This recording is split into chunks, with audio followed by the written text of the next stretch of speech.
We can get started. Thank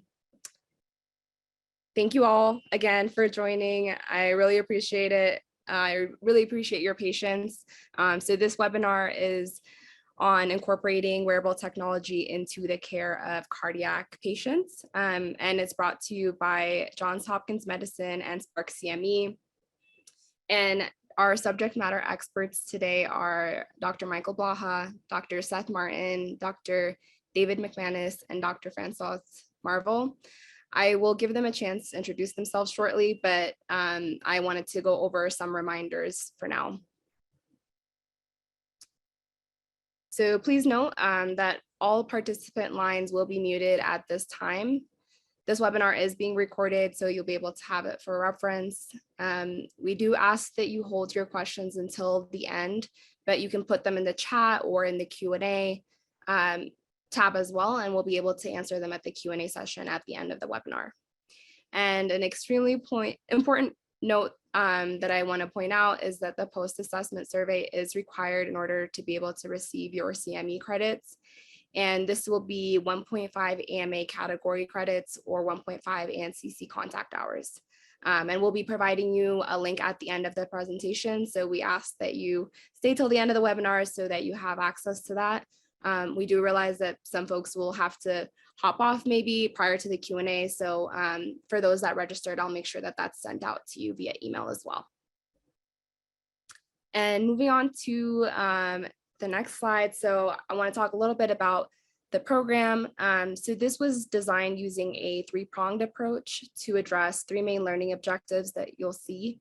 Oh, I apologize. I just went a slide ahead. So initially we'll go over, sorry, go ahead. Thank you. So as an overview, we're going to be doing just a brief overview of our program. Then we'll talk about the impact of atrial fibrillation. We'll discuss the benefits of wearable cardiac monitors and the diagnosis of atrial fibrillation. And then go into the barriers to a wider adoption of cardiac monitors and overcoming barriers. We will further explore examples of FDA-approved wearable cardiac monitors, and then we'll save some time for Q&A. And as I mentioned, there's that mandatory post-assessment survey. So as I mentioned, this program was designed using a three-pronged approach to address the three main learning objectives that you see on this screen. And I know some of our attendees already participated in our Beacon Learning game, which is a gamification of CME, and it's essentially a quiz game format to teach the learning objectives that are noted below. The live webinar is the second part of the three-prong approach. And then finally, we have the enduring component available sometime in August. And this is going to include the Beacon Learning game, a recording of this webinar, as well as additional resources to help fill in any gaps that are identified as a part of the learning objectives. In terms of the learning objectives,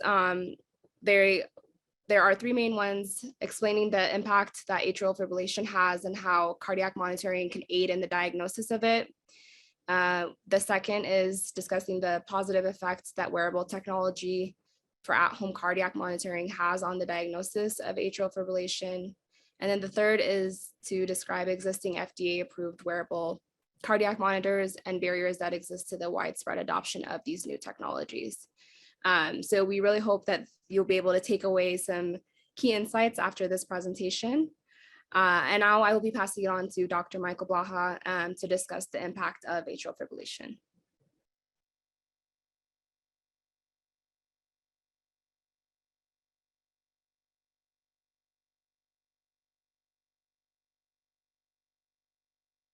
There we go. I think I'm unmuted now. Great. Can you all hear me okay, Rue?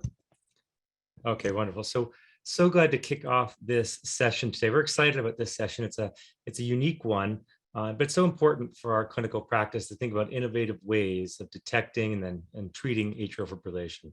So my name is Dr. Michael Blaha. I'm the Director of Clinical Research for the Johns Hopkins Ciccarone Center for the Prevention of Heart Disease.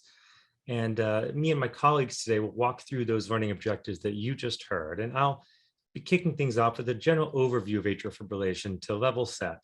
Now, I think we all understand atrial fibrillation, but we'll hit on some of the important points that make this something that early detection is so important and early intervention is so important to improve our clinical outcomes. I'll try to advance our screen here. Okay, great. So let's of course start out with atrial fibrillation itself. What is atrial fibrillation? Well, of course, it's a quivering, a regular heartbeat. It's driven by the top chamber of the atria losing their response to the pacemaker node of the heart, leading to that irregular, once again, quivering that can drive the ventricle to go too fast. So of course, the standard EKG shows the P wave. That's characteristic of atrial depolarization, and then the ventricular systole. But in atrial fibrillation, you lose the P wave and the regularity of that QRS, and you see that typical EKG tracing of atrial fibrillation, which is that irregular sawtooth type baseline and an irregular RR interval that, of course, can proceed quite rapidly. So, of course, commonly when it's first detected, or at least clinically speaking, very commonly atrial fibrillation can be driving the heart rate, the pulse to be going very quickly, and that commonly can cause symptoms for patients. Our goal, generally speaking, is to achieve rate control with atrial fibrillation, and finally to get a conversion of that rhythm, hopefully, to sinus rhythm, as shown here on the right. Now, atrial fibrillation is quite symptomatic in many patients, but of course, many patients don't have symptoms at all. What you see here is the array of symptoms that patients can have with atrial fibrillation, with palpitations being the most common symptom, but still just 2/3 of patients with symptomatic atrial fibrillation will have palpitations. Many patients will have fatigue or shortness of breath or a general malaise. And it's not uncommon in our clinical practice to have patients complain of a general dizziness or an anxiety feeling, chest pain, etc., all indicative or attributed to atrial fibrillation. But as we'll talk about later in this program, of course, many patients, particularly with low burden atrial fibrillation, can be completely asymptomatic, which is why screening and early detection can become so important. Now, why are we talking about atrial fibrillation so much right now? Well, of course, we all know in our clinical practice, this has become epidemic. I think it's fair to say that atrial fibrillation is now epidemic and one of the most common conditions that we treat in our practices, and one of those common comorbidities of general illness that we see in the hospital or even in the outpatient setting. And it's very closely linked to aging, as you see. So as you see on the left, as you step up in age, atrial fibrillation goes up in a monotonic fashion. But also importantly, since the late 90s, and probably even before that, we've seen a general uptick, particularly in older populations, in the prevalence of atrial fibrillation.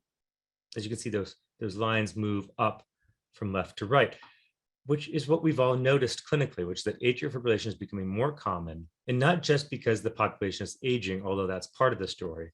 It's actually becoming more common as well in our patients, irrespective of age. And as a result of that, the atrial fibrillation epidemic is projected to get even worse. By 2030, you can see here something like 12 million patients in the United States will have atrial fibrillation, a twofold increase over 20 years, with probably an increasing trend thereafter. So atrial fibrillation, very common and very potentially problematic for our patients. And as you can see here, atrial fibrillation is highly prognostic of poor outcomes. So both on the left of outpatients or on the right inpatients, the incidence of atrial fibrillation is linked to poor outcomes over the coming years. And this is an array of poor outcomes from death, heart failure, myocardial infarction, stroke, and gastrointestinal bleeding. Now, sometimes atrial fibrillation is directly leading to those outcomes, and sometimes atrial fibrillation in the company that it keeps is linked with these poor outcomes. But this is why it's so important to detect. As you can see here, patients with a diagnosis of atrial fibrillation are at high risk of fatality, of death in the coming years. Once again, partly because of the atrial fibrillation itself and partly because of the company it keeps. But detecting atrial fibrillation is a powerful prognostic factor. And it's very expensive. The projected cost of atrial fibrillation per year in the US is $26 billion. Now, about $6 billion of that is from the direct treatment of atrial fibrillation, but we have to consider atrial fibrillation in its medical context with its accompanying risk factors and non-cardiovascular conditions that complicate atrial fibrillation, which leads to this $26 billion price tag that's rising. We see here in one study that projected what we're likely to see from the year 2030 into the year 2050, which is a further increase in the prevalence of atrial fibrillation to something like 16 to 20 million Americans having atrial fibrillation, with growth rates that will continue to increase year over year, projected through the mid part of this century. Now, atrial fibrillation is more common than we previously thought. And I think we sort of all know this now from getting ambulatory ECG monitors in our patients or observing them on telemeters in the hospital. But this is a study of 590 patients who had risk factors for atrial fibrillation, but no known atrial fibrillation. And these patients had a loop recorder placed and were followed over, you can see on the x-axis here, a period of time. And what was seen here in this study is that 35% of patients in the study with no history of atrial fibrillation had at least one episode of atrial fibrillation of at least 6 minutes over follow-up. And of those patients, 87% of them were asymptomatic over the course of follow-up. And what you can see here is a wide array of burden of atrial fibrillation in patients that had at least one episode of AF over follow-up. Some patients having atrial fibrillation only for a total of a few minutes over follow-up, some only a few hours, and some weeks to months to years. So in patients at risk for atrial fibrillation is very common. It's commonly asymptomatic when it's at a low burden, and the array of burdens can range from insignificant to highly clinically significant. So this leads us to the general parlance of how we talk about atrial fibrillation in clinical practice. That's proceeding from a paroxysmal atrial fibrillation to a more persistent atrial fibrillation, to a long-standing persistent atrial fibrillation, to a permanent atrial fibrillation where a patient remains in atrial fibrillation, presumably permanently. But really, we have to be thinking about atrial fibrillation also in its subclinical forms too. As I mentioned on the last slide, more atrial fibrillation can be detected if we look for it than we thought possible before.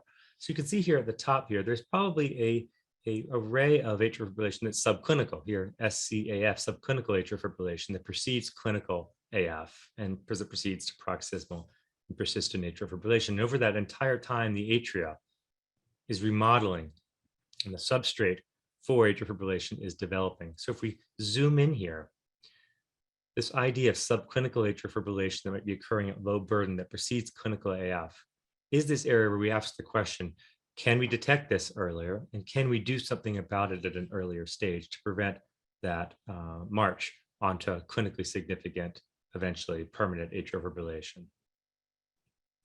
So we all know that atrial fibrillation has so many risk factors that are associated with it. Some non-reversible, like we talked about age, sex, also height is associated with atrial fibrillation. And many reversible factors, from cardiometabolic risk factors to lifestyle factors like alcohol, drugs, lack of exercise, and then other medical problems that lead to atrial fibrillation like surgery, particularly thoracic surgery, as well as things like sleep apnea are highly linked to atrial fibrillation. But the reason why we care about atrial fibrillation the most beyond its the symptoms of just the arrhythmia itself is its link to cardioembolic stroke. As we recognize that atrial fibrillation is more common than we previously thought, we also realize that more strokes than we knew are linked to cardioembolic mechanisms. And of course, we know that patients with atrial fibrillation have a 5 times increased risk for stroke. Probably more like a third of all strokes are cardioembolic in origin, of which a good fraction of those are attributable to atrial fibrillation. Yet patients still talk more about coronary disease than their concern for stroke, but stroke is becoming increasingly important as we think about this chronic disease. And the risk of stroke with atrial fibrillation is a function of how recently atrial fibrillation has occurred. At least in this study, the more recently an episode of atrial fibrillation, the higher the risk of stroke. And the more distant you are from a recent episode of atrial fibrillation, the less the risk of stroke, which once again leads to the importance of identifying atrial fibrillation, quantifying its burden, and knowing its temporality as we think about risk. Because we know, once again, that atrial fibrillation is linked to cardioembolic stroke, but it's probably also linked to a lot of subclinical white matter disease that leads to dementia over the long term. This was just a study that showed that subclinical lesions in patients with atrial fibrillation are much more common than patients without atrial fibrillation, and they accumulate and are associated with poor cognitive outcomes. These silent strokes in patients with atrial fibrillation are absolutely problematic. Once again, coming back to this idea that the burden of atrial fibrillation is important. Here on the left, once again, here's the hazard ratio for developing an ischemic stroke based on the burden of atrial fibrillation. Of course, patients with no atrial fibrillation have the lowest burden or lowest risk of stroke. And as atrial fibrillation becomes more higher burden, particularly when it lasts over 24 hours, the risk of stroke goes up, and the risk of stroke is less with lower burdens of atrial fibrillation. So once again, there's atrial fibrillation, and then we need to know its burden and its type. Now, I won't go through this in detail. Of course, we all know that atrial fibrillation informs the decision to anticoagulate patients in practice. Many of us use the CHADS-VASc risk score, which can be correlated into a risk of stroke, and we use the HAS-BLED score to balance that against the risk of bleeding. One thing these scores don't really take into account for as much is the burden of atrial fibrillation and when in the natural history it was first detected. So as we close out this kind of general session about atrial fibrillation, of course, I'll talk about the general management strategy for atrial fibrillation. Of course, we usually start with rate control, thinking about stroke prevention, of course, addressing the underlying risk factors for atrial fibrillation. Of course, nowadays it's more common than ever to think about long-term rhythm control with either antiarrhythmic drugs or more commonly radiofrequency ablation for patients with atrial fibrillation. So how do we make the diagnosis? This is what we'll talk about a lot in the webinar today. Of course, we used to rely quite a bit on one-time 12-lead electrocardiograms in our clinic or short-term Holter monitoring to try to make the diagnosis, but we know the yield of these tools is low because a patient may now not be in atrial fibrillation during the period of testing or in the clinic. So what we're going to talk about today is what are the emerging tools to try to pick up atrial fibrillation at its earlier stages, when it's either subclinical or early clinical, when we can perhaps make a big difference on its natural history. The idea of screening for atrial fibrillation is sort of coming into the forefront now with different strategies that we think about for screening. There's opportunistic screening, like testing someone's rhythm every time they come into the clinic, or maybe every time they come into any healthcare consultation, or maybe in some commercial setting, like at Walgreens. Then there's ideas like more systematic screening, like screening everyone, even outside of a cardiology practice, with a quick electrocardiogram or quick tracing to look for atrial fibrillation. And then there's the idea of consumer-driven at-home monitoring to pick up more and more atrial fibrillation. And we'll talk today about the trade-offs between increasing sensitivity for picking up atrial fibrillation and the decreasing specificity for detecting atrial fibrillation as we move to more high yield tools, and what this means for treating atrial fibrillation and preventing stroke risk. I won't go into this slide in too much detail here, but if you want to look at a great paper by Dr. Amelia Benjamin and others in Circulation in 2021, she starts to lay out some of the knowledge gaps and research opportunities around screening for atrial fibrillation, which we'll talk about in this program, but this is another great resource. What are the pros and the cons of trying to find more and more atrial fibrillation? And what are the downsides, of course, as well? Now, I can't have any discussion of atrial fibrillation without going back to first principles and prevention of atrial fibrillation, right? We know that we can do a lot to prevent atrial fibrillation in the population. We know that a lot of what's driving atrial fibrillation is cardiometabolic risk factors, right? Things like obesity, particularly central obesity, diabetes, and dysglycemia are some of the biggest drivers of atrial fibrillation. And hopefully, with new strategies for treating diabetes and new strategies for weight loss, as well as, of course, lifestyle therapy, hopefully we can reduce this epidemic of atrial fibrillation in the future. But certainly for the time being, we all need to be thinking about how to detect atrial fibrillation, think about it at its earliest stages, and know how to treat it. So now I'm going to pass it over to my colleague from Johns Hopkins, Dr. Seth Martin, who's going to lead us into a discussion about wearables for atrial fibrillation.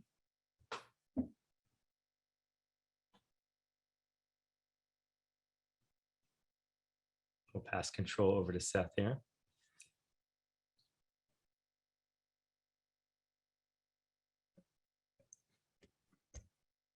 Wonderful there. I'm off mute now. Thank you to the host for helping me get off mute. Great to connect with everyone for this webinar. Thank you, Mike, for setting the stage so beautifully. This next section of our webinar is going to get into some of the key studies in using wearables for the diagnosis of AFib. I'm Seth Martin. I'm a cardiologist at Johns Hopkins. I have the pleasure of being part of the Ciccarone Center here, where I lead our digital health lab together with Dr. Francoise Marvel, who you'll hear from later. I also have the pleasure of serving as the center director for our MTech Center, which is part of the American Heart Association's Health Tech and Innovation SFRN. So without further ado, so wearables are clearly playing an increasing role in screening and diagnosis for AFib. And a general message I want to convey is that they're convenient and effective for both diagnosing asymptomatic and symptomatic AFib. And wearables can provide continuous ECG as well as continuous PPG. And we'll get into some of the options that can be used, and you'll hear more about that in subsequent sections as well. These devices typically are single lead, although some of them have more than one lead, and they can be as effective or exceed the abilities of conventional Holter monitoring, in part because they're so convenient that they can be used over longer periods of time, where rather than loaning out a Holter and having it returned after a certain period of time. These are devices that can live with the patient. They're owned by the patient. They can be used for a year or multiple years. And so that is an advantage that we have here. So this was a review article in Nature Review Cardiology that myself and Dr. Marvel had the pleasure of collaborating on with Dr. Bayumi and Dr. El-Shazli and other co-authors, that delved into smart wearable devices broadly in cardiovascular care. Of course, today we're focusing on AFib, and these biometric sensors, particularly the PPG and the ECG, are very relevant to AFib diagnosis. With PPG in particular, we're looking at that irregular pulse rate, and then with ECG actually able to detect that electrical activity directly. As you see in the person that's shown here with the different types of wearables, there's everything from medical earbuds to ECG patches and chest straps to the smartwatch or band and smart rings and clothing. I'm going to focus mostly on ECG patches and smartwatches. That's where the bulk of studies have been done. And without getting into all the details of these other clinical applications that are depicted in the figure here, I do want to give the point that there's many potential applications of wearables beyond AFib diagnosis. So as someone's diagnosed with AFib, there's the opportunity to then react accordingly, but also to use the wearable as part of an integrated solution to provide more holistic cardiovascular disease preventive care and medical care, as for example, addressing risk factors like physical activity, like Dr. Blaha had mentioned. So just to get into some of the specific studies here, the Rehearse AF study provided one of the earlier glimpses into the use of IECG for AFib diagnosis. This is not purely a wearable study because it's using the LiveCore CardioMobile, a handheld device, but it is a mobile device and does provide an early glimpse into the opportunity to find undiagnosed AFib. So this was 1,000 patients with a mean age of 73 and had a nice distribution of men and women that were recruited into the study. As a high-risk population, the CHA2DS2-VASc score was 2 or more. And participants were randomized to the IECG with a LiveCore CardioMobile, a device that you'll hear about more later, versus routine care over 1 year. And what was found was basically a 4-fold higher diagnosis of AFib in those that got randomized to the live core cardiomobile versus usual care. And then in a study that used a patch, the iRhythm Zio patch, in a large number of individuals, this allowed for identification of AFib subtypes. And this starts to get into some of what Dr. Blaha was mentioning around the early versus later phase of atrial fibrillation. So what was detected was that there were two distinct subtypes of paroxysmal AFib, a staccato subtype, where there were many short AF episodes, and a legato, where there were fewer longer episodes.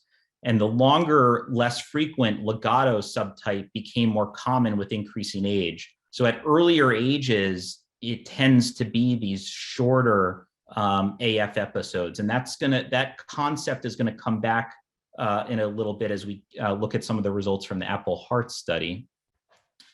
So this was another interesting study we went from mobile device to a patch, now looking on the wrist. This was with the AliveCore Cardioband, which was the first available option to check the ECG on the wrist. And this was an interesting study where patients wore this who were coming in for cardioversion. And so the patients placed this device on their wrists with the thumb you see there on the band, allowing for an ECG to be performed. And what was the focus of this was to differentiate AFib from sinus rhythm using that recording. And it was paired with an app where the results were then analyzed by both an app and physicians. And so when these recordings were done, about 2/3 of them were interpretable. The results could be interpreted by the app. And when that was the case, the accuracy was 93% for the sensitivity and 84% for specificity.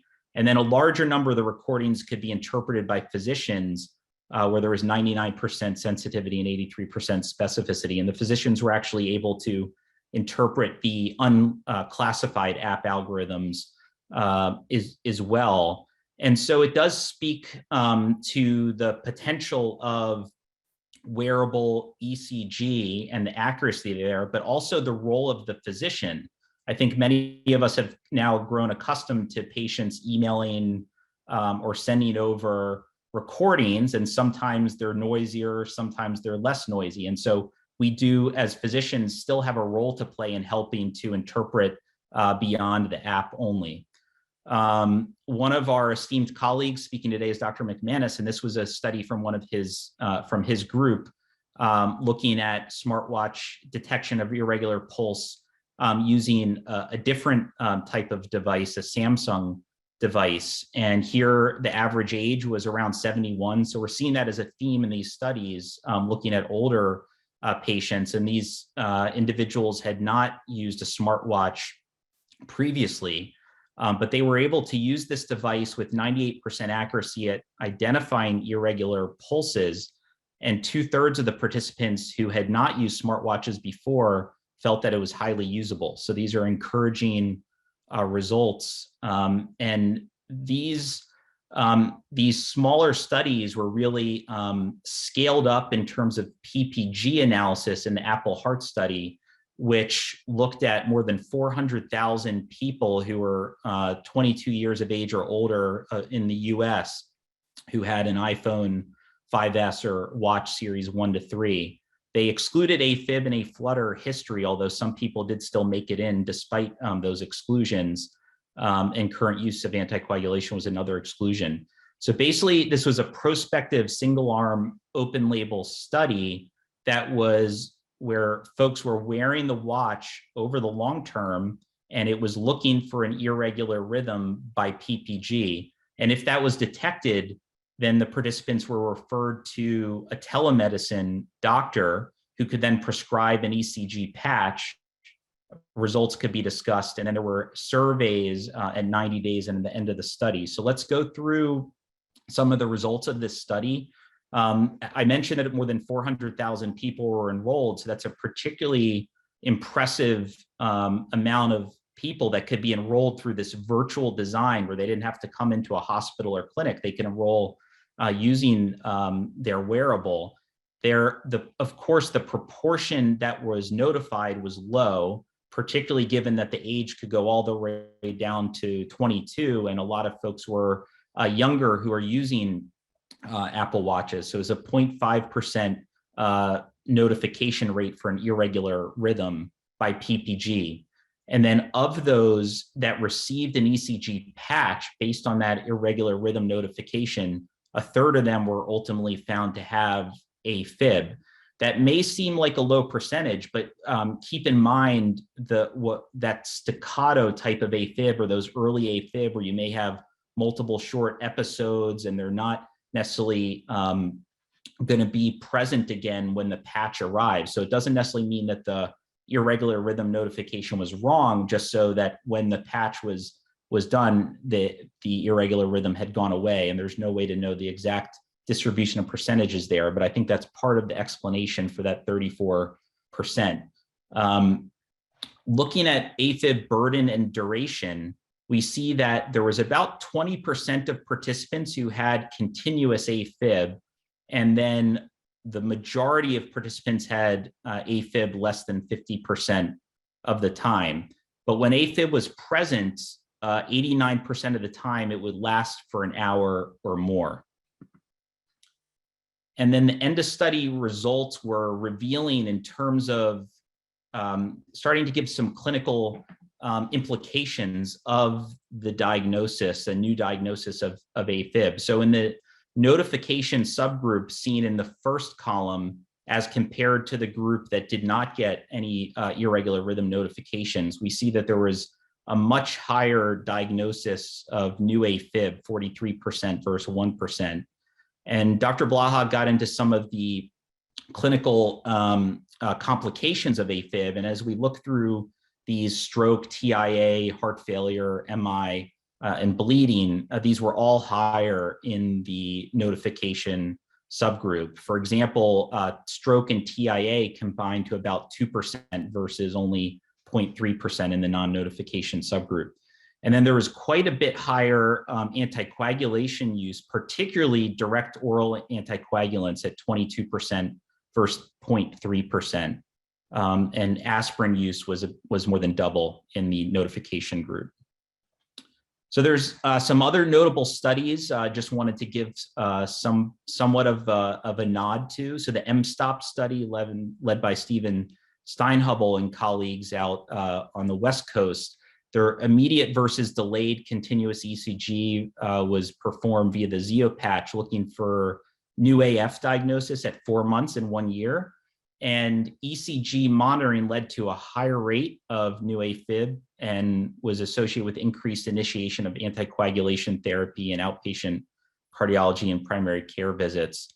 There was an Apple Watch-based PPG study led by Tyson and colleagues, where there was a deep neural network algorithm that was trained and led to very high accuracy in assessing for AFib compared to gold standard 12-lead ECG. This was, again, a study where they were looking at people coming in for cardioversion and was looking at the PPG signal using a paired app. And then this final study where there was, again, using a different manufacturer's device, a very high positive predictive value and negative predictive value for AFib. So we're seeing with multiple different types of devices, very strong ability to assess AFib. And then Dr. McManus and his group have shown that this evidence has already led to this making its way into clinical practice. So 2/3 of respondents who were EPs or fellows or advanced practice practitioners reported having recommended patient use of digital devices for AFib detection. There is a desire for more data around the accuracy of different devices, as well as a desire amongst about half of participants for more in the way of guidelines from professional societies. But clearly this is already making its way into clinical practice. And then my final slide is just to circle back to, even as we have the data and the guidelines, ultimately we need to figure out how this fits into clinical workflow. And many of us are getting emailed remote recorded ECGs and learning from our patients of what they've detected on their wearables. And this, we're figuring out how to make this work. And so as these data flow back to patients and to us as clinicians and into the health system and get stored in the medical records, there's active debate around what should get stored in the medical records, where should alerts go to first, how can we do this in an efficient way, how is all this going to get reimbursed in an appropriate way. And so I think that this is the next frontier of and I believe that this is a concept of sort of the barriers and how we integrated this that Dr. McManus will build on. So I thank you so much for the attention. And I will just mention that there's the Heartline study that's looking at the impact of using a watch, specifically the Apple Watch, on clinical outcomes. So there's going to be 150,000 US residents 65 years of age and older who will have the ability to get these results and see how well the AFib is diagnosed and what this actually means for clinical outcomes and for adherence to anticoagulation therapy. So more exciting results on the horizon. And with that, I turn it over to you, Dr. McManus.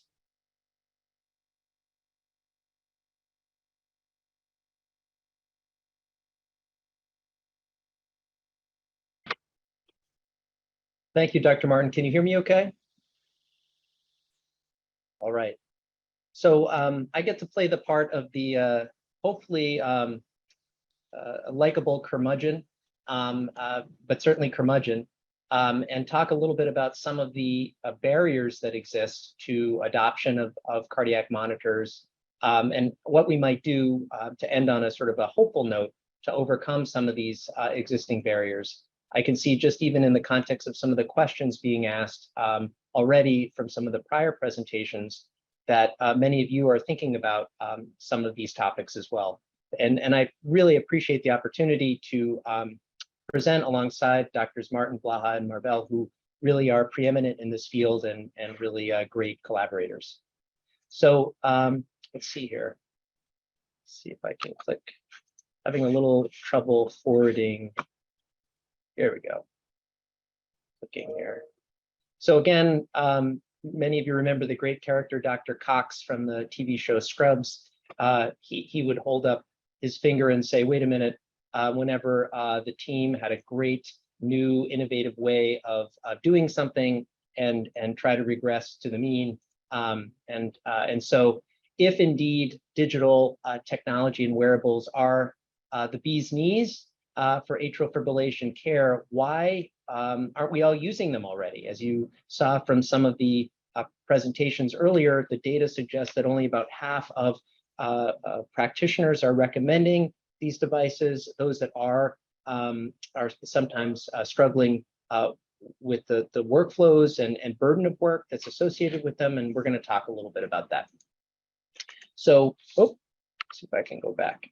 So let's start with some good news. First off, our patients really want us to use these technologies. These data come from a survey that was conducted of 1,200 older adults with AFib. About 3/4 of them back in sort of the 2018 timeframe were using the internet regularly. 3/4 owned a digital device like a tablet computer capable of running many of the applications required to sync to a wearable. In fact, about 1/3 already owned a wearable, and many were using apps or online communities to talk to their either their clinician through the EHR, or interestingly, other AFib patients through online communities. So I think what was said earlier by Dr. Martin about the fact that really the potential here is for wearable devices, not just to find the AFib, but actually to connect patients with AFib to new behaviors, treatments, support. The other element to this whole equation, which should go stated instead of being implied, is shown graphically by an ad that appeared to certain individuals that would potentially be beneficiaries of an Aetna insurance plan. And this was an ad to come join Aetna, buy Aetna insurance. And if you did so, you'd get your Apple watch and potentially big rewards. And in fact, this was driven, I think, by the appeal of these devices on the part of people and the connectedness that it would offer into their healthcare if they use this watch. Now, it's very interesting to see how certain entities, including payers and health systems, are leveraging these technologies. And this is somewhat disruptive to the typical relationship where a patient and a clinician would be making some of these decisions about monitoring together. And this has further been kind of popularized by CEOs and leaders of commercial tech companies, including Tim Cook, who here tweeted to his many followers, certainly more than I have, from his real account, hence the blue check mark, that stories like this individual who had her SVT diagnosed inspire Apple to dream bigger and push harder, and really the Apple device, not the person who was awoken and treated the patient, were at the center of this story. As Seth mentioned, and I'll summarize briefly to stay on time here, already about half of us in cardiovascular care are recommending that patients buy or use these devices for heart rhythm monitoring, either on label for the detection of new AFib, or in some cases off label to monitor patients with existing atrial fibrillation after things like an ablation procedure. Interestingly, almost half indicated that they would treat solely based on the results of the device. And in many patients who previously had been treated with, say, an ablation or rhythm control, if AF recurred, they would reconsider anticoagulating, which is interesting since there's absolutely no data to support that decision, but that's what people think. So this was shown already, but I emphasize a figure from another analysis we did of individuals with a wrist-based wearable. I think this is generalizable to most wrist-based wearables. And on the right, really, I want to call your attention to the bottom right figure that shows what looks like a squiggly line, almost like a tremor that you'd record for an earthquake. And what it shows is an individual at rest where there's very little noise. Then the individual was asked to walk on a treadmill and then run on a treadmill and then move their arms around like me, kind of gesticulating during a talk. And what you could see is there was significant noise that was introduced into the signal, which, considering how close chaotic signals from AFib are to noise, makes it really hard for most wearable devices to detect AFib during activity, leading to significant gaps in coverage when these devices are used, especially during the daytime, for AFib detection. And what might another downside be of asking patients to use these devices? Well, anxiety. Patients can be made very uncomfortable by a new finding of a potentially dangerous condition, particularly if they're at home, they have no context, and this can lead to potentially unnecessary testing. Interestingly, in the mSToPS study, a subgroup analysis of this was asymptomatic AFib.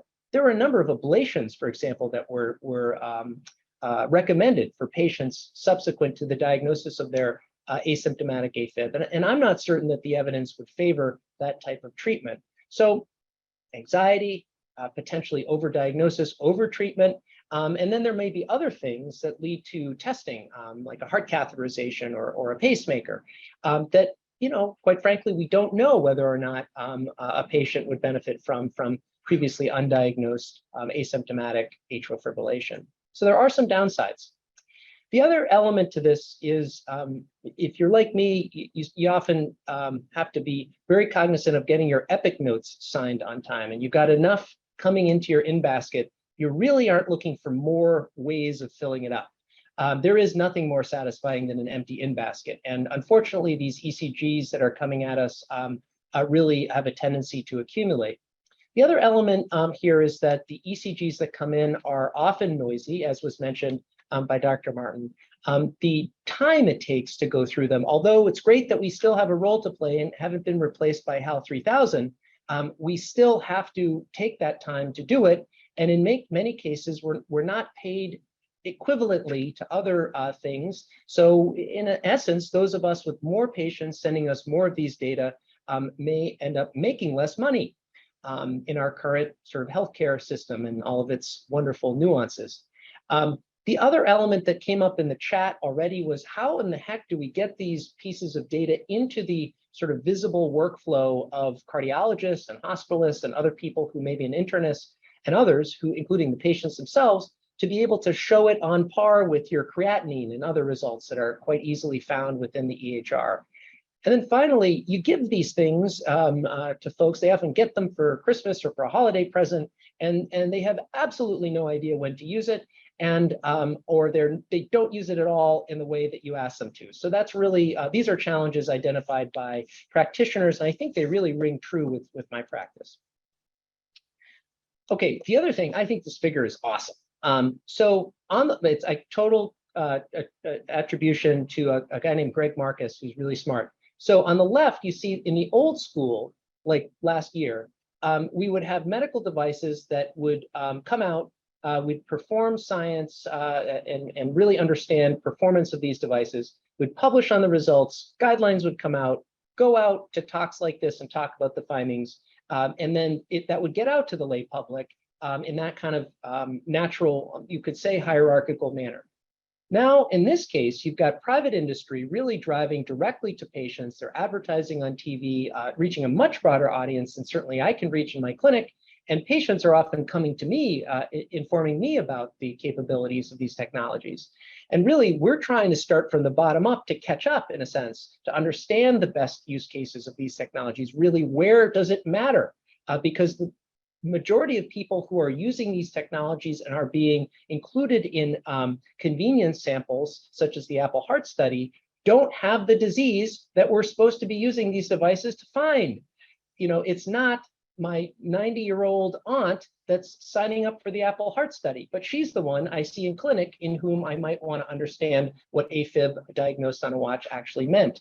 So that's really where we are in this kind of green area, trying to catch up. And this is very interesting, it's fun, it's disruptive, and I think it's really an exciting time to be a scientist in this area, but a very unclear time to be a patient or a provider. This is an editorial that accompanied one of our early articles about use of a smartphone for detect atrial fibrillation. And this is from 2013. And Dave Callens was at that time playing the role of the lovable curmudgeon to my paper. And this editorial was better than my paper. He really highlighted the fact that remains true today, almost a decade later, that despite the fact that we have great devices that our patients love, that we want to use over the long haul to monitor them, we really don't know what to do with the data coming back from these devices. And it's extremely difficult for us to make informed recommendations to our patients, often introducing anxiety and not connecting the way we would like. And of course, Milton Packer, an even more lovable curmudgeon, also said in his editorial that really the American Heart Association and other groups have really jumped into this game, endorsing these technologies. And really, what does game-changing mean? I think we're in this period where we're figuring that out. I'm going to skip over this slide and just summarize it by saying this was one workflow in a study where we deployed wearable devices in a community setting to screen for AFib. And look at how complicated it was. This is, in essence, what many of you are dealing with day to day when a result comes back for saying AFib. A, is it? B, what do I do next? Do I get an EKG? Do I do an echo? Do I bring them in? Should I have it be informed? One of the questions in the chat was, should I have it be informed by CHADS VAS score? This is, really in flux. And I think this is really where together we should reshape guidelines to help inform a more systematic approach to workup of device detected AFib. And of course, there's the challenge of entry of all this data.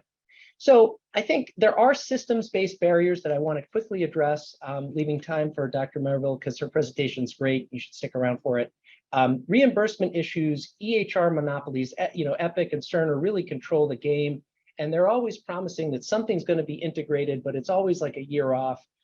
limited capital on the part of our health systems, especially safety net hospitals like the one I work for, to invest in informatics and digital workflow redesign. And of course, there's a clinician time element where we're always chasing MGMA to try to keep up with salaries. And really, this is not the most remunerative work. It's very important work. It's population-based work. But in a fee-for-service environment, that system doesn't really work great for AFib screening using wearable devices. And so I think, really where we're also seeing commercial technologies for heart rhythm care being developed and popularized outside of the conventional biomedical space, we lack some clinical outcome data.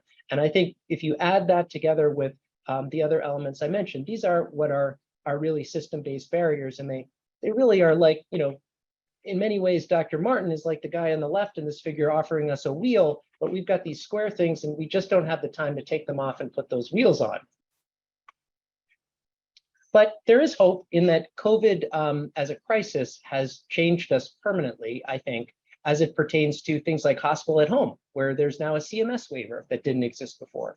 Telemedicine, virtual medicine, much more broadly accepted by both patients and docs and APPs. And I think the fact is patients increasingly want to avoid in-person visits.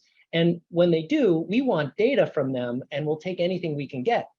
Blood pressure values, AFib screening, really, I can't send a EKG tech into your home in most cases, and I'll take that information. And I do think the studies that were mentioned, including the Heartline study, will help us to decide whether or not the use of these devices actually will affect clinical outcomes, and there are others.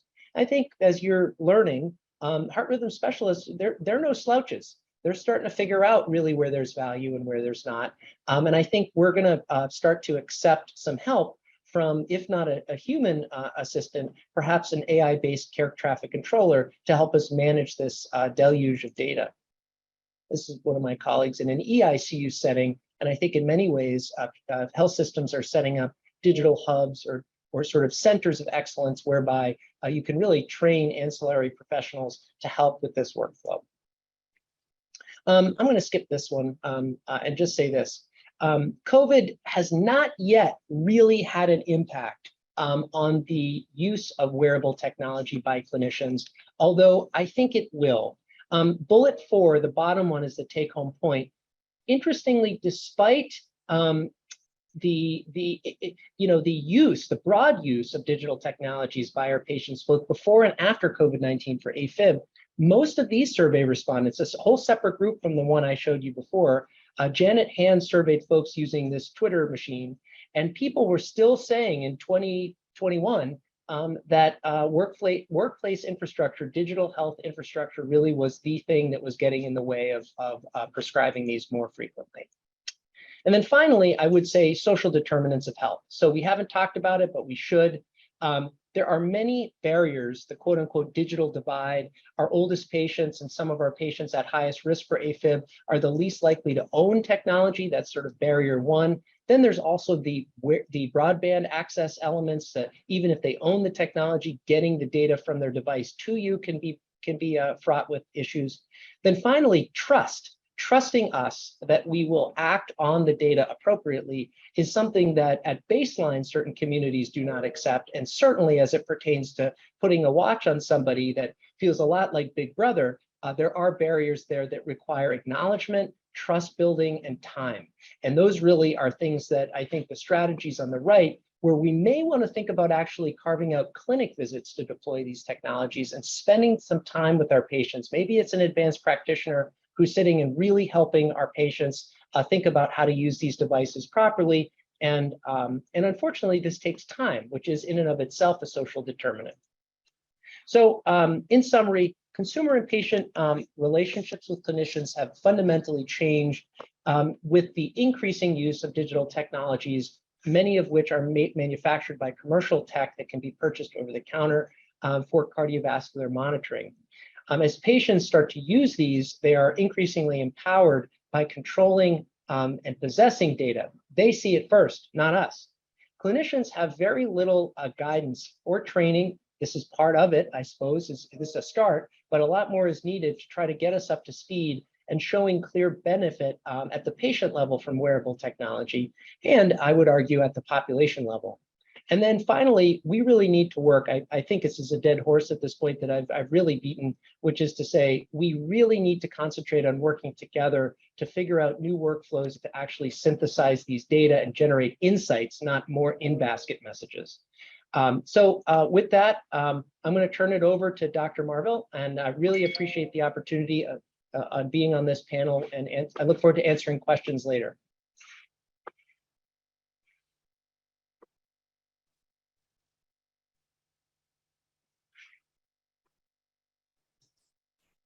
Thank you so much, Dr. McManus. And it's really, I'm humbled to be on a panel with Dr. Blaha, Dr. Martin, and Dr. McManus, legends, obviously, in digital health and cardiology.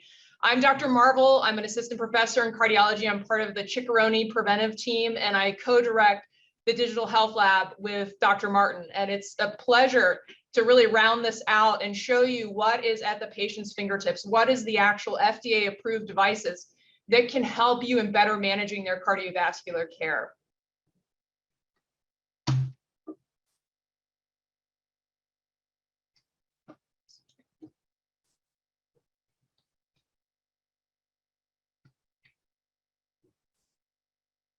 All right, so I want to talk about three main categories of FDA-approved wearable cardiovascular monitors. The first is something that's been echoed through Dr. Martin, Blaha's, and McManus's lectures around ECG sensor capabilities.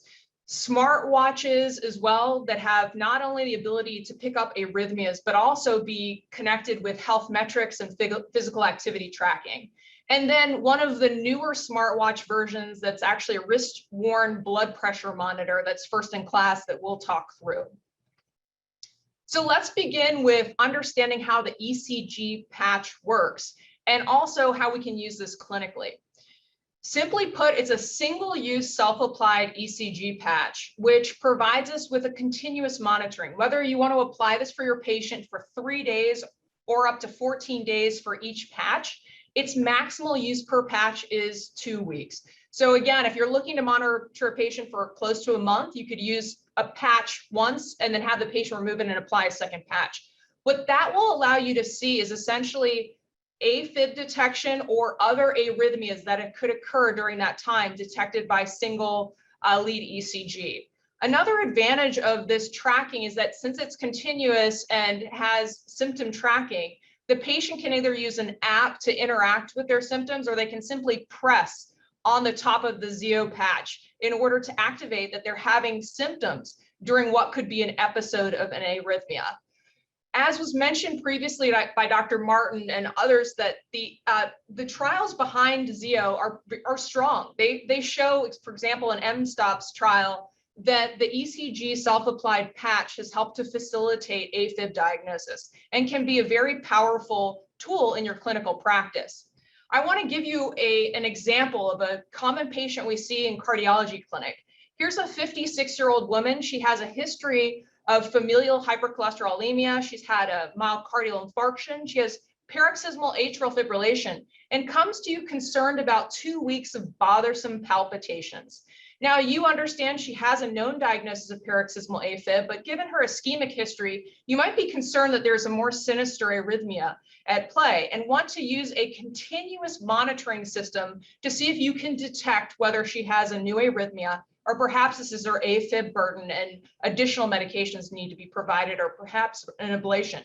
So what you do is you order the iRhythm Zio patch for her in the clinic. You decide what the right interval is, whether it's 3 days, 6 days, 7 days, or up to 14 days. And that patch is mailed directly to her house. When she receives it, she applies it there, as you can see, to the left chest wall, and that continuously monitors her. If she is developing symptoms, she can, as I mentioned before, either hit the top of that patch, or she can use a companion app to document when she actually is experiencing these symptoms. At the end of 14 days, she removes it and then sends it back via a mailer, a prepaid mailer that goes to iRhythm, that essentially analyzes the data using their artificial intelligence algorithm, and then sends along to the clinician for the final interpretation of the report, as well as discussion and care plan with the patient. Let me give you an example of what that report looks like. So this patient has had 14 days of monitoring. The patch has been returned and the report is now available for final interpretation by a cardiologist. What it shares essentially is sample ECGs of the arrhythmias that were detected. Also, if the patient had triggered events, that would be provided here, suggesting that the timing of those arrhythmias might coincide with her symptoms. Then the preliminary findings of those 14 days are first assessed by an artificial intelligence preliminary proprietary algorithm, and then second, analyzed by a cardiologist.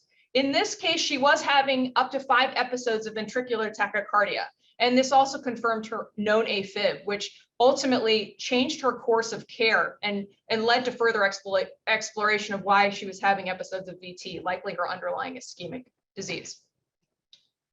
On this topic, and as mentioned by Dr. Martin previously, in addition to a wearable in the ECG evaluation of patients, we also have sensor technology. And I just want to highlight AliveCore's KardiaMobile, which essentially is FDA approved for detection of AFib and arrhythmias.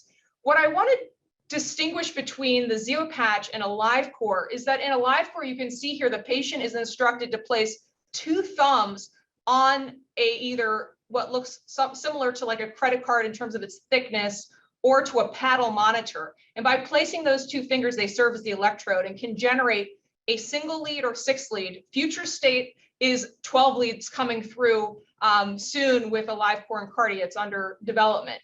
And this is, again, available to detect atrial fibrillation, bradycardia, tachycardias, of course, just detect normal sinus rhythm. But what's interesting is it's intermittent. So the patient does need to be symptomatic or prompted in some way to evaluate. It's not a continuous monitor. Now, many of us might be wearing smartwatches during this presentation, know someone that has one, or be very familiar through just consumer marketing. But there's multiple smartwatches of which we'll focus on 2 main classes in which your patients will likely come to you with data on. One is the Apple Watch, which was version 1.0 back in 2015 is when it was first unveiled. It's able to detect heart rate through PPG, ECG, single lead. It's FDA approved for AFib detection and also uses an accelerometer for physical activity. The Apple Watch heart rate monitoring can range from monitoring daily heart rate by setting a time period for which you want your heart rates to be monitored and then track that throughout the day, sends notification for high, low heart rate or irregular heart rates, and then also tracks heart rate during activity. The ECG feature, as mentioned previously, is something that's been evaluated in the Apple Heart study and has received FDA approval for AFib detection. What's convenient is that it creates a shareable PDF of that single lead ECG or AFib detection that has been detected and can be emailed to the provider or uploaded to your EMR via the media file, for example, in Epic. Physical activity is encouraged. And again, as we think of AFib as a multifactorial process, this is something you could think about providing guidance around your patients to engage in different activities, to be tracked with their heart rate, duration, and exercise routine. And then interestingly, and kind of neat here, they have opportunities for activity goals to be set, movement goals, and stand goals on a daily basis called activity rings that help the patient stay consistent with their activity. Now, as we switch gears to Fitbit, which has very similar capabilities, I'm going to highlight some of Fitbit Sense, which is the current FDA-approved Fitbit that allows for AFib detection. So heart rate variability, PPG, single lead ECG, much like the Apple Watch. AFib detection is, as we've discussed before for Apple Watch, very similar here. Accelerometer for physical activity. What's interesting and different about Fitbit is they do use electrodermal activity sensors, which is basically working off of the electrode that's there sensing sweat activity and conduction activity that could be related to stress, something we're always monitoring from a cardiovascular standpoint. Heart rate monitoring, again, low and high heart rates, irregular heart rates are detected. Physical activity allows goal setting, so activity distance and calories, as well as setting goals for activities. So say you want to have your patients taking a walk for 30 minutes a day, you could set those goals in there for the Fitbit so that they're able to achieve those, or say 10,000 steps as the American Heart Association would recommend a day. And then hourly activity, weekly activity can all be summarized and trend by week. Again, what's very helpful for the patient to be able to share with their provider or upload it to media is having the option here for a shareable PDF in terms of detecting whether there is an arrhythmia, including atrial fibrillation. Now, I want to switch gears to a smartwatch that is first in class, an FDA approved as a wrist-worn wearable for blood pressure monitor. This is the first ever. This is Heart Guide made by Omron. Many of us might be familiar with Omron for blood pressure monitoring.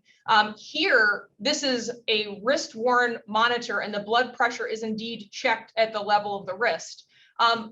Ultimately, this has other advantages, including physical activity tracking. It also has an accelerometer, just like Apple Watch and Fitbit, as we discussed previously, can also track heart rate. So it has the benefits of a smartwatch, but also has this benefit of blood pressure monitoring. Now, I want to highlight many of you who are very familiar with axillary blood pressure measurements being gold standard might question the wrist-worn blood pressure's validity or ability to achieve standards similar to axillary blood pressure. And you're right, there are concerns here, which is why I'm using an image from the article which published for FDA clearance. This is showing you basically that in order to assess the blood pressure, you have to have the patient position the sensor appropriately. And even with that, there is a significant systolic blood pressure difference in comparison to axillary blood pressure. So we noticed, or there was noticed within the study that there was a 12.8 millimeter of mercury difference between the wrist blood pressure assessment versus the axillary blood pressure assessment in the office. And similarly, in an ambulatory setting, there was a range that could be up to a 17 millimeter of mercury difference, which is quite a difference. So just be aware of that when considering recommending this, or if you have a patient presenting using this wearable for blood pressure. So in summary, what I'd like to do is really bring to light the FDA-approved wearable cardiovascular monitors in a way where at a glance you can see here from top to bottom what we're able to offer for FDA-approved wearable cardiovascular monitors. So the ECG patch, the Zio patch, allows advantages of continuous monitoring for up to 14 days per patch. It is something that's easy to deploy to the patient and gets back to your office pretty easily, and also has a pre-evaluated report using artificial intelligence that can be overread by a cardiologist. The wrist-worn blood pressure cuff Heart Guide has advantages of a smartwatch and also blood pressure. However, we need to keep in mind those blood pressures have quite a range in comparison to gold standard of axillary assessments. Smartwatches by far are leading in terms of FDA-approved wearable cardiovascular monitors, and that they offer a large comprehensive assessment of ECG, physical activity, heart rate, can also assist with monitoring length of sleep and notify falls or detect falls, and also FDA-approved AFib and arrhythmias. So again, this is something consumer grade. Many people are, and many patients are getting involved in using these routinely, and we're going to see these a lot more in the future. And the last is an intermittent ECG sensor that has the advantage of AFib and arrhythmia detection in an intermittent fashion. So I want to thank you again for your attention. I look forward to your questions in our panel. And again, we appreciate you being part of this really critical and important webinar for the future of cardiovascular disease. Thank you. Awesome. Thank you so much to all of our speakers. That was a really insightful conversation. And I've received a lot of really thoughtful questions from the participants. So we can do some Q&A now. I have about 15 questions, so we'll try to get through as much as possible in the next 15 minutes. And if our faculty have time, then we can possibly extend. But to get us started, so Dr. Blaha, this was addressed to you. They asked if you can address two criticisms of wide-scale screening. So one is if there's any benefit to detecting low burden AFib in asymptomatic patients at low CHA-FAST scores. And then the second is, will this not increase the already high costs associated with AFib care?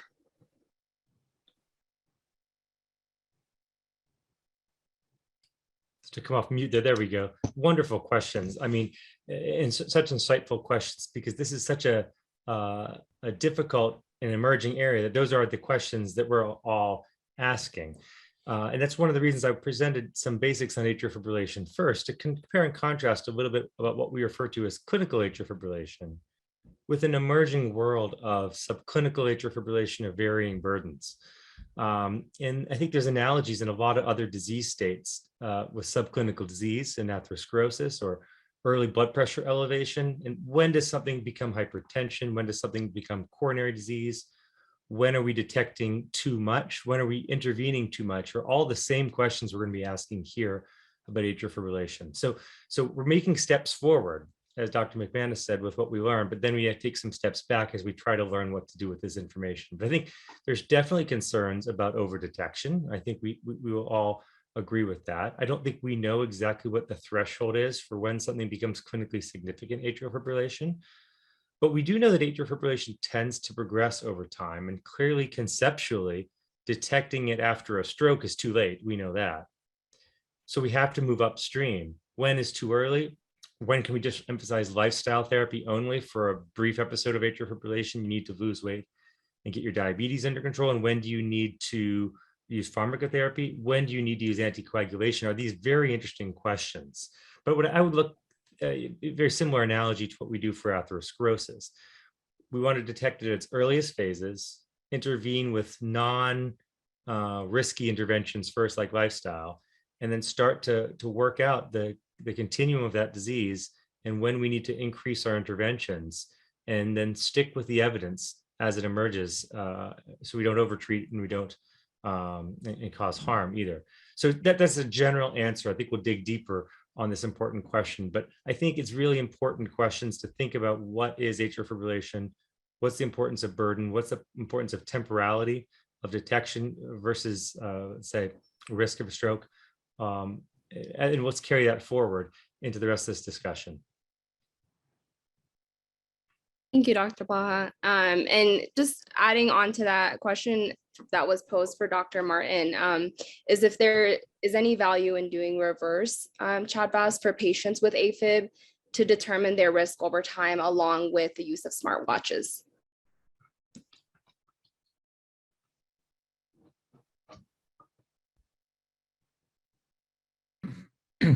Yeah, thank you for that excellent question. I mean, I think that when it comes to the CHA₂DS₂ score, I think that first of all, the way that we assess risk may evolve in the next 5-10 years, but the general concept of putting the results in the context of someone's overall risk and someone's overall profile is going to be important. You know, similar to the way in preventive cardiology, if we're thinking about the benefits of a statin or the benefits of aspirin, it's in the context of someone's overall risk profile as we interpret the evidence to kind of guide those decisions. So I do think that having the CHA₂DS₂ or a different approach to understanding risk and then interpreting the smartwatch data alongside that very much fits with the models that we're used to, and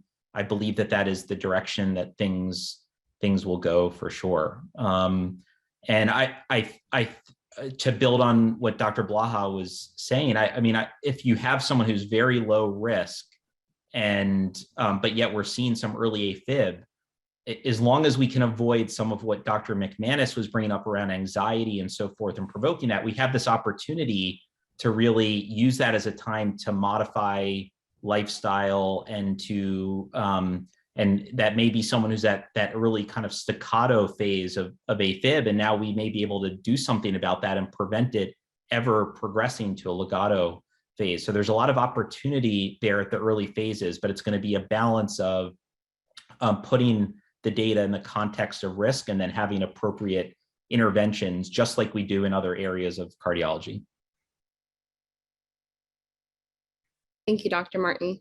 And I would like all the faculty to get a chance to answer some questions. So I will ask Dr. McManus, this was directed to you. They asked, when you introduced noise in the PPG tracings, did you also see whether the algorithms miscategorized to AFib?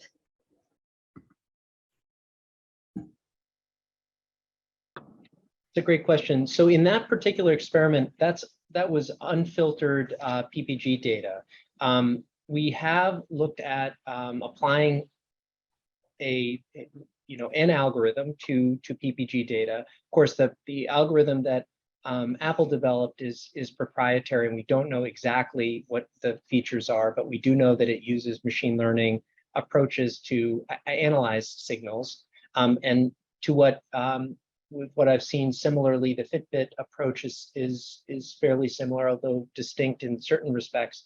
But as far as what we do or did in that study is if the signal was detected as having noise, it was thrown out and was not analyzed by the algorithm.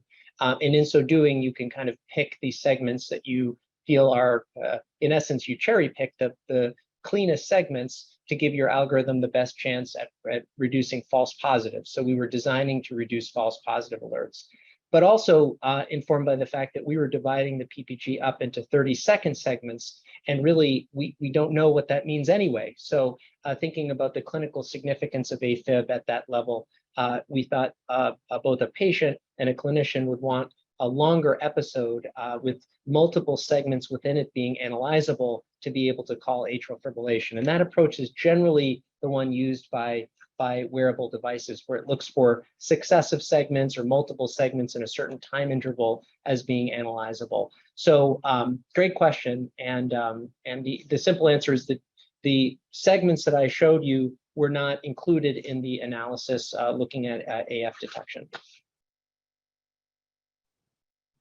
Thank you, Dr. McManus. Right, and Dr. Marvel, we had a participant ask what work has been done on heart rate variability and assessment of autonomic function within wearables.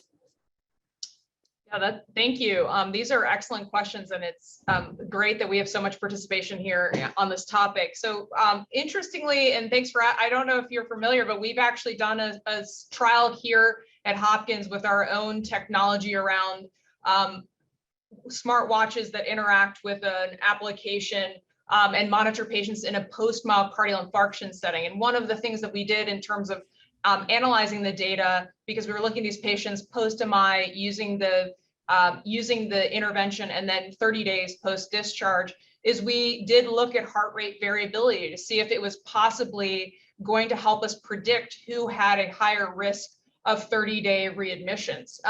And on that specific subject, some of the things that we were comparing this to for heart rate variability was comorbidities, and where we're seeing a link. And we did see that patients with diabetes, heart failure were more likely, depending on their heart rate variability, to be readmitted to the hospital. So I think that this is a subject of a lot of interest. I think that there's many groups out there that are starting to look more at this. And again, as the uptake of clinical studies with digital health tools, as a point that was made by Dr. Martin earlier, in different populations, not just within the Apple Watch study where we're seeing younger patients enrolled, but patients who are older, who are more likely to have disease, who are more likely to see where heart rate variability problems are suggestive of hard outcomes like higher risk of mortality or hospital readmissions or morbidity. So I think as we start to enroll and engage in patients that are have more comorbidities, are older, and we can encourage them to be engaged in these digital health trials, we're going to learn more and have more real world applicability to heart rate variability. But I'd love to point you to the paper that we published on this specific topic. Thank you. Wonderful. Thank you, Dr. Marvel. Liz, if you could progress us to the next screen. Okay, so we do still have some questions to go through, but I do want to be conscious of the time. So I firstly want to thank all of our speakers for presenting.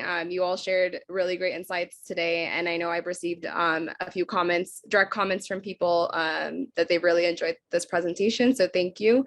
And thank you to our participants for asking really insightful questions. We do ask that you complete the post-assessment survey in order to receive credits. As we mentioned, it's 1.5 AMA Category 1 credits or 1.5 ANCC contact hours. We have included the link here, but I'm also going to put it in the chat so that everyone can access it.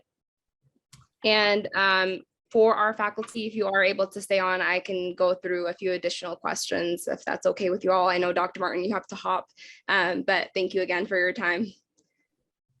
Thank you so much. You're welcome. Okay, let me pull up. This particular question here is for Dr. Martin, and it's in reference to some of the recordings that you mentioned. And they asked if these are stored in a medical record. Oh wait, did Dr. Martin hop? Oh yeah, he did. Okay. Maybe Dr. Marvel could take that one. I might be able to tackle that one because some of on my slides, what I was showing were the PDF reports of those AFib or ECG tracing. So this is an absolutely critical question that's being asked, because ultimately, if the data is flowing in, but it's not entering into our medical record, then ultimately it may not be part of the patient's care experience, and other providers who would need to know about that new diagnosis of AFib, for example, would not be informed if we silo the data. So this question is answered by saying, yes, if we are feeling comfortable with receiving that data through, for example, encrypted email that's protective of patient health information, and then uploading to our media tab in, for example, Epic, if that's an electronic medical record that you're familiar with or might have at your institution, that's one pathway. Ultimately, this is a systems level question that we need to think about. Who's going to curate the data as it comes in so that it ultimately is both reviewed and uploaded into the appropriate part of the patient's health record. So thank you. This is a great question. Thank you for taking that, Dr. Marvel. I have Absolutely. a couple more that we can go through. So I have a question here on what are the current common types of data pipelines, specifically within academic institutions, for automatic uploading of wearable signals from the device to the physician and or the EMR.